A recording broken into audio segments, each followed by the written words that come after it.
Hey guys, wanted to do a video today. I'm sorry I haven't been able to do videos like I used to be able to do. I've just been extremely busy with work and with family and stuff like that. So it's just been really hard to make time to do videos. But I do want to do this video today. Is going to be a two-part video because I had a couple of questions from subscribers.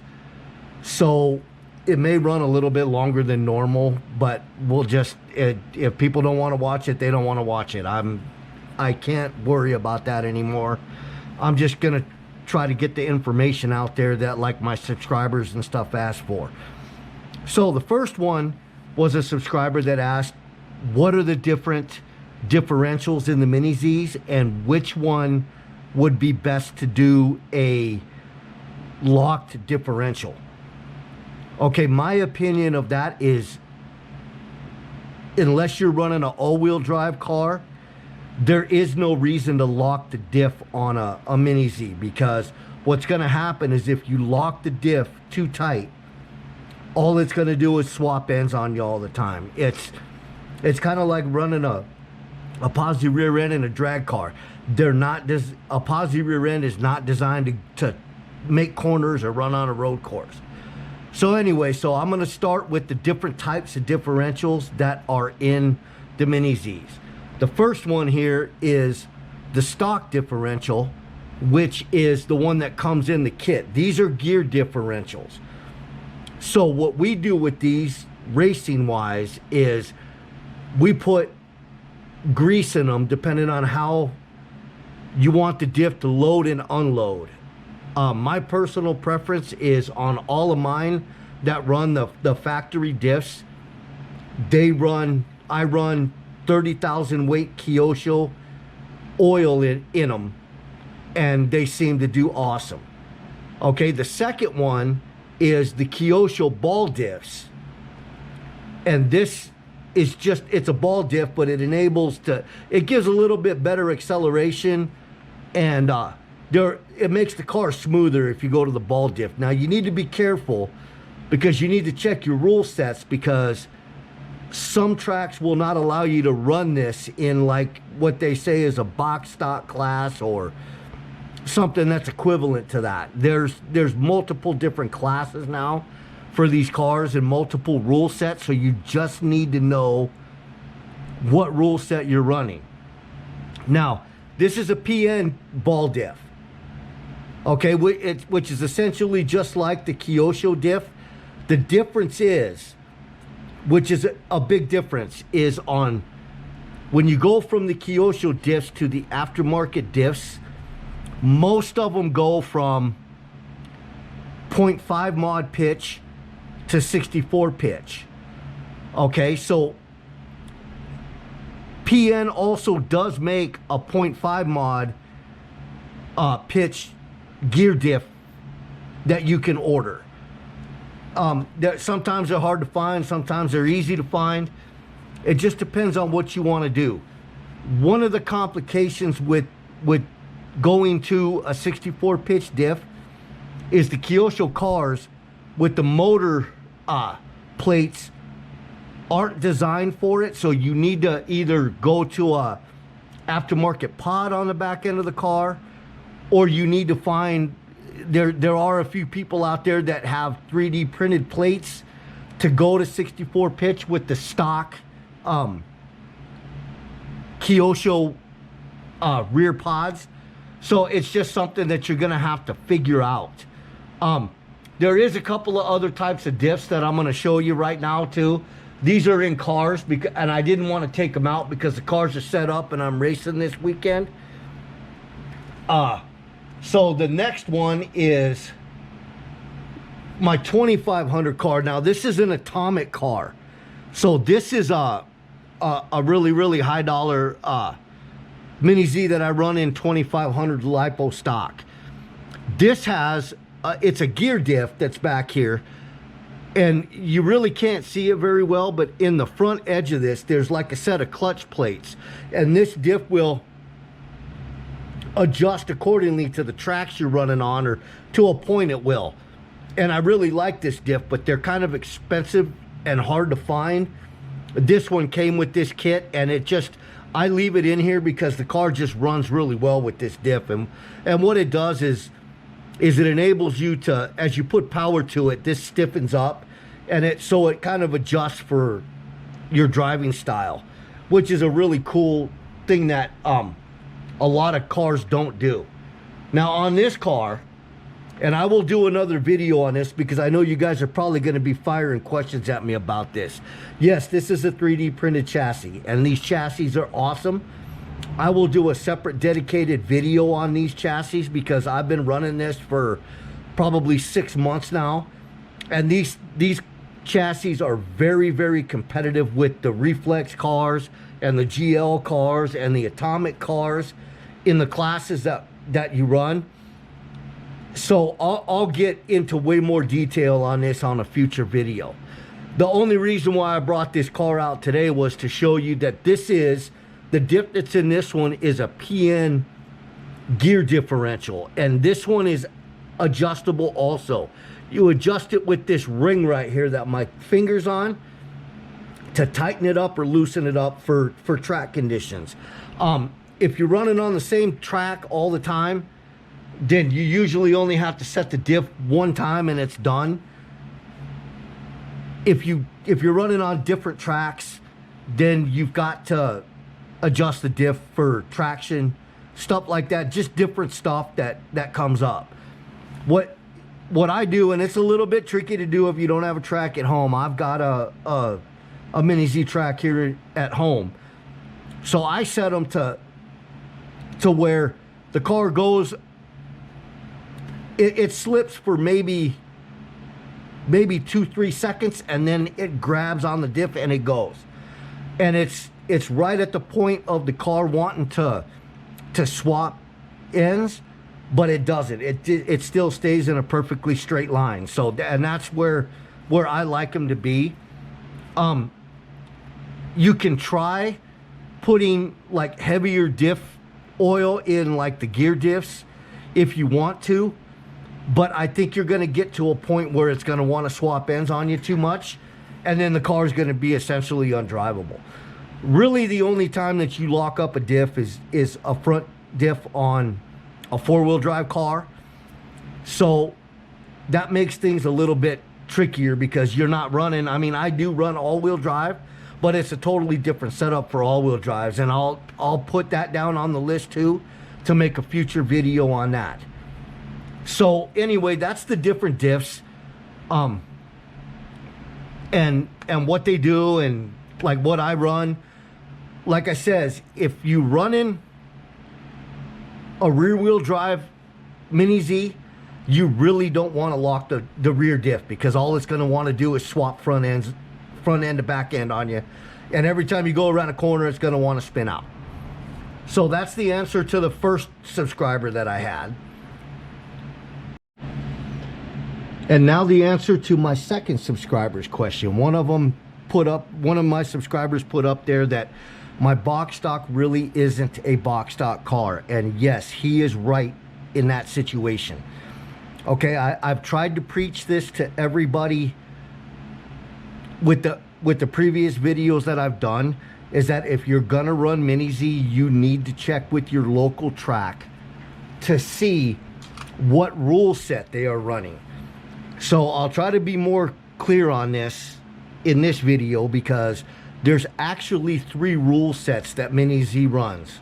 Okay, there is the Kyosho Cup rule set, there is the PNWC, which is the PN Racing World Championship rule set, and then there is the SR28 rule set, which our local track, we run the SR28 rule set. I wish we didn't, but we do. So we have to adjust for that. So really, our box stock class is really not a box stock class. It's called the RM spec class. And 28 SRA for the 2025 rules, really the only thing that you have to make the car legal is, number 1, the box stock electronics board out of a ready set car, and the silver can motor. Okay, this car that that's sitting right here is my RM spec car that I'm running this season. Okay, and as you can tell, it's been totally modified, I guess, to a point. Okay, it's running a Kyosho LM pod. I am running a 9-tooth pinion spur gear on it. Oh no, pinion gear, and I'm running the Kyosho ball diff in the back of it. So if you want to go to the LM pods on these Mini Zs, if you order the LM pod, you need to make sure that you order the LM diff for it also. They make the diff in a gear diff also. This car's running on the ball diff because it's easier for me to adjust. Other than that, everything else is open. Gearing is open, even though I'm running a 9-tooth pinion in it now because the car is very competitive like this. But what the PN chassis allows you to do is get everything lower center of gravity, which is the biggest thing with these cars. So the rear pod is the lowest it can be. The chassis is the lowest it can be because the PN chassis puts all 4 batteries across the bottom of the car, and it sits so much lower to the ground.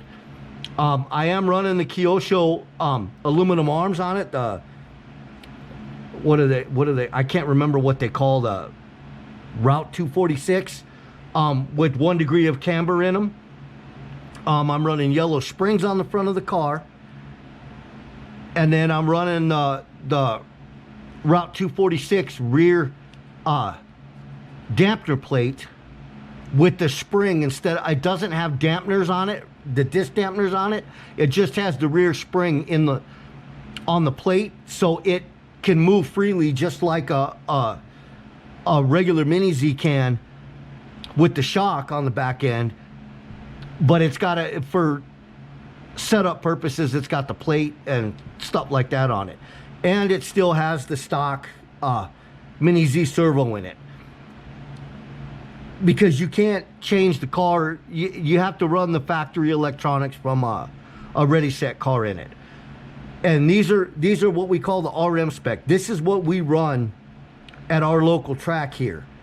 So the cars are not box stock. Most of these RM spec cars are faster than most brushless classes we're running at our local track, and they're a lot of fun to drive. They're a little expensive to build, but they're worth it in the end. So now so that kind of explains that, because he was saying box stock. So like the rule sets, Kyosho, I think Kyosho, you have to run the car straight out of the package. The only thing you can change is the transmitter. I think Kyosho Cup allows you to run the Noble transmitter and a few other ones. PNWC, which is the PN Racing World Championship classes, they run a box stock class, but it's not an official class, and they don't run it at their big races. A lot of the PNWC box stock classes are just run at local tracks because a lot of people have box stock cars. So we just, like it says, our local track has chosen to run the SRA 128 or the SRA 28 rules. So that's what we run. So that's what the car for RM spec is built around. So now let me swap these around, because this is essentially a box stock car. Okay, it is set. This car is set up on a LM body, so it's 102 millimeters, and you can see it has the LM wheels on the front and on the rear. If you want to do an LM car, a true LM car, you need to buy the body set from Kyosho, because it's the only way you can get the front wheels, because the front wheels are actually smaller on these cars, and some tracks will, some tracks won't let you run the 8.5 millimeter rear wheels, which are standard on most Mini Zs. I think these are, I can't remember what size they are, but I know that they're smaller because you got to get specific tires and stuff for them. Now this one has the LM gear diff in it, which comes from Kyosho.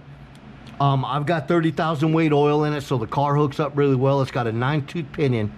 But as you can see, the dampener and everything is all plastic. So it's all box stock Kyosho stuff. The disc dampener comes with the rear LM pod. And then other than that, the only other thing I have on the car is you can see the orange aluminum here.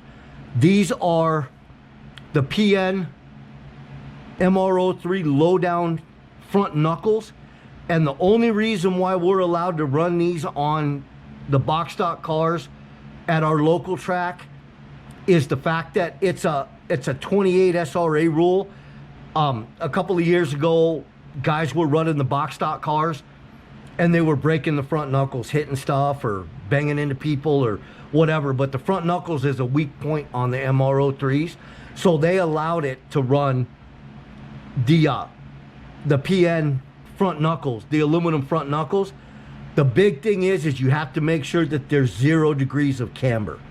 They will not let you run, I shouldn't say all tracks, because our track for RM spec, you're allowed to run camber on the front end. But for most box stock classes, your camber has to be 0 on the front end.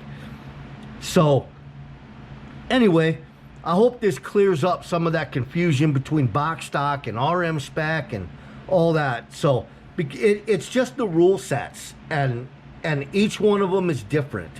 So depending on what rule set you're running, most of the time, that's what you want to set your car up for.